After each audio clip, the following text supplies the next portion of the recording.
Hello National 5 and welcome to your next lesson, which is recruitment in World War One. Obviously from last week we looked at Scotland before 1914 and why World War One starts. So World War One has now started, so we're now looking at recruitment in World War One. So how are men recruited into the army? So by the end of this lesson, what we're aiming to be able to do is to explain why men volunteered to fight and explore some of the recruitment methods that were used to encourage men to join.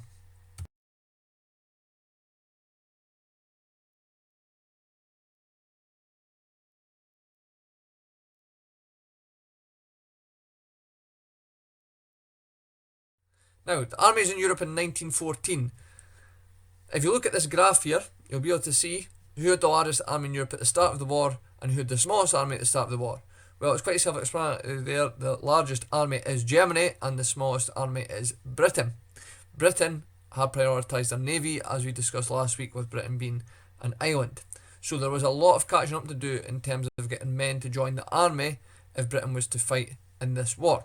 So that leads to a recruitment drive to try and get men to join, in particular Scottish men, which we are looking at getting them to join the army. Now, the situation when war broke out in Britain in 1914. Britain's peacetime army was known as the British Expeditionary Force, or the BEF for short. Now, they were an experienced and trained army, but they were too small. There was only around about 500,000 men in the BEF. So a bigger army was needed. Now, a recruitment campaign was going to be needed to recruit more men as quickly as possible. And Lord Kitchener, who you'll see the picture of there pointing to you, he was the Minister of War. He organised the campaign to try and get men to join. Now, most people in Britain thought that in 1914 the war would actually be over by Christmas time.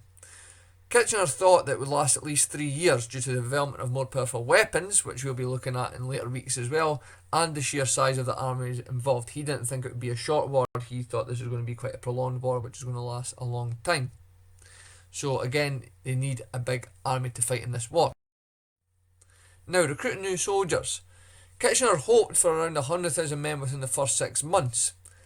But, to his amazement, 500,000 men, 500,000 men joined up in August 1914 alone. Now, an average of 180,000 soldiers enlisted every single month.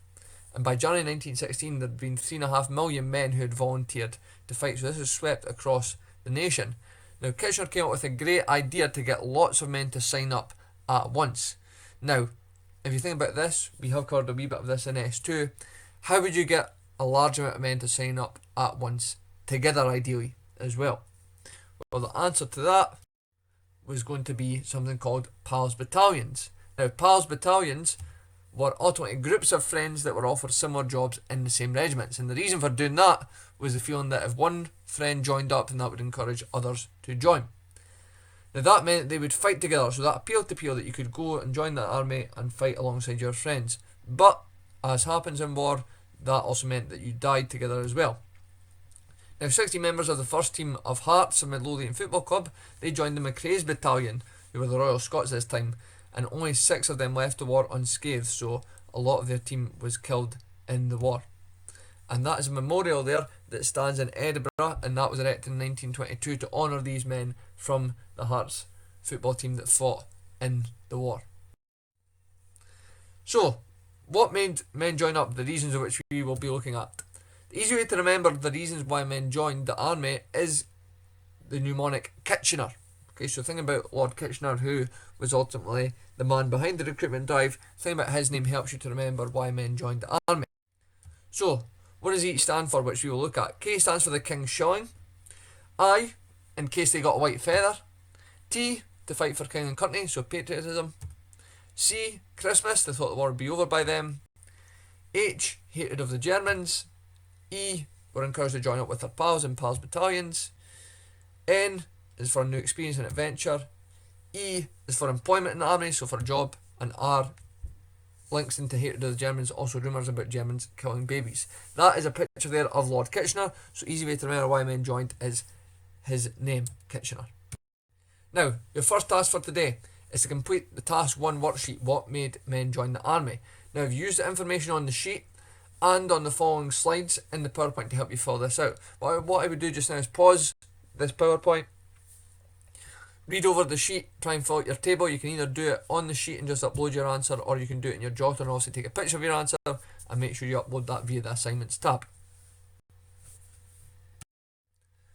Okay, so what we're going to do now is just go over some of the reasons why men joined the army, which you should have on your sheet. Okay, so the first one being the King's Shilling. Now, the King's Shilling was an offering to men to ultimately join, and the reason that there's a picture of that in cups there is it was said that the shilling was often dropped in a man's cup to say, there you go and join the army. And for some men, especially those who are poorly paid, that could be nearly a week's wage if they got a shilling, so that encouraged men to join.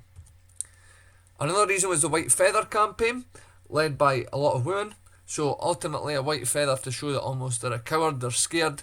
Men would be given a white feather in the street if they weren't joining up. You'll see in small print on that picture there, suddenly producing a white feather.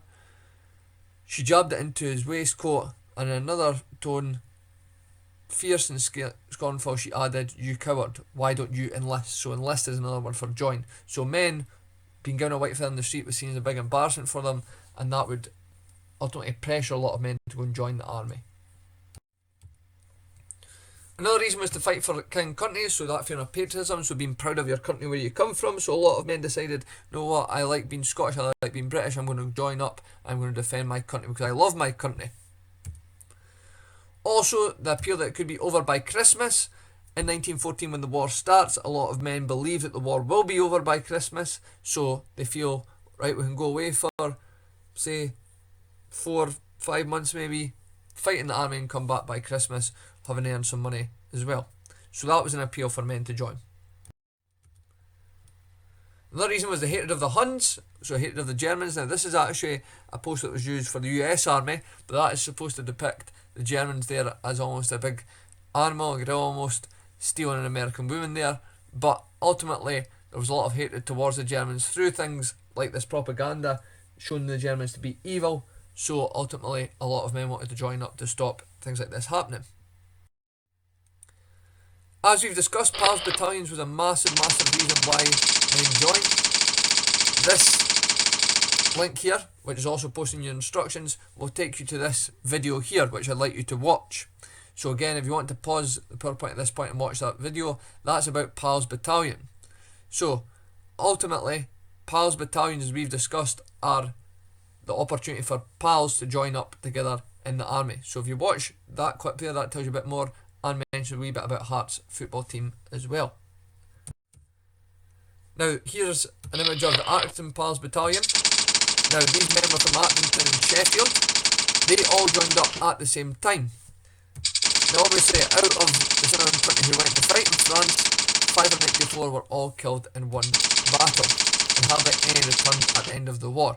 So although Pals Battalions encouraged men to join up, it could ultimately lead to a lot of men, especially smaller villages, saw this impact. A lot of men dying and being killed, which had obviously a negative effect on the place that the men came from. This is a picture here of Glasgow tram workers that joined up together. Now 285 of these men were killed on the first days of the Battle of the Somme, and we will be looking at battles later on as well in 1916. So effectively, Pals Battalions encouraged men to join up with their friends, but it was also a form of peer pressure because men ultimately joined because their mates had done so as well, so why would they want to be left behind? Another reason why men joined the army was for a new experience and adventure. You have to remember in 1914, travel is not the same as what it is today, so a lot of men had never been maybe 10 or 20 miles outside their own village, town or city. So for them, the chance to go and join the army and see the world was seen as a new experience and adventure. I can go and fight in the army, I can go and see different parts of the world. This appealed to men. Also employment. Now, if you think back to last week, the work that you done in Scotland before 1914, you will know that although there was jobs in Scotland, people were also facing issues in terms of unemployment. So, one reason for joining the army was for a job. It gave men who were unemployed or low-skilled a job. Another reason for joining, some of these men already had a job. However, the army was seen to be maybe more exciting than their current born job that they were doing, so that was another reason why they decided to go and join. Also rumours of the Germans In particular, the fact that maybe Germans kill babies, the fact that when they'd invaded Belgium they'd killed whole villages. Rumours spread about the Germans, and again that encouraged men to join because they did not want the same thing to happen in Scotland to their friends and family, so they were encouraged to join up. And there were a couple of other reasons why men joined the army. We'll be looking at this in more detail in our next presentation, but propaganda in the form of recruitment posters, stories in newspapers that men saw, that encouraged men to join. Propaganda was everywhere for them. When you've got images like that saying your country needs you, it appeals directly to men, pulls on their heartstrings almost, and forces them to think, right, maybe I should go and join and help my country. Also, Scottish soldiers in particular. Scottish soldiers had a reputation of a martial race and martial tradition. Ultimately, Scots were known to be good fighters. They had a long history of fighting in battles, and they were seen as very, very brave. Ultimately, brave soldiers who were good at fighting. So, to almost honour their martial tradition, because they had that martial tradition, a lot of Scots joined the army. Okay, now, that was a wee bit on why men joined. Now, just to show you a comparison here in terms of different countries and the amount of men that joined. So you'll see, you've got the country down the left hand side, you have the recruitment figures in 1914, and you've got the population in 1911. Now, this shows you recruitment from Britain and the Empire in terms of the percentage of the population. So you'll see there, England, Scotland and Wales, they all have above 11% of the population joining the army. Okay, so large amounts. You've also got in there Ireland, Canada, Australia and New Zealand. So obviously they're part of the British Empire at this time. So your second task for today is to use this information to draw a recruitment pie chart, just to show the percentage of population joining from different countries into the British Army. Now, in terms of recruiting new soldiers, you'll see here the months of 1914 and 1915, the amount of men joined the army. Now it says here, can anyone think of any issues with this new army? Well, the sheer amount that's joining does present issues for the British. So you have an image there of a soldier who was underage who tried to join up as well. So that was some of the issues that they faced. Okay, your final task for today is just a summary grid of what we have covered. Okay, so using the information that we have just discussed, you need to try and fill in your grid. Okay, and this is your grid here. So you've got some pictures to help you. So you want to pause it here if you draw this grid in your jotter, or again if you're doing this on a Word document, and try and fill it out using the pictures, and then we're going to go over this in a moment. Okay, so some of the reasons that men joined. As we know, they believed they would be home by Christmas, that the war would be over by Christmas. Peer pressure from friends to join. Going away with friends, so that appeal of Pals Battalions also helped. To be a hero, to fight for their country. They didn't want to be seen as cowards, so they're given white feathers by women. Joining the army gave them a chance for an adventure and to leave behind a boring job or life. Chance to travel and see the world. Remember, as I said, a lot of men hadn't been outside their own village, town or city at this point. Scotland and Scottish soldiers had already had a proud military tradition, that martial tradition, so they want to keep that up. Anti-German propaganda, so rumours about the Germans encouraged men to join. Patriotism, so the fact they wanted to fight for their country and defend it. And a bit of propaganda there. Newspapers only reporting positive stories about trench life, for example, encouraged men to join. So now you should be able to describe the reasons that men joined the army in World War I. What we're going to look at next is propaganda in a bit more detail. Okay, thank you.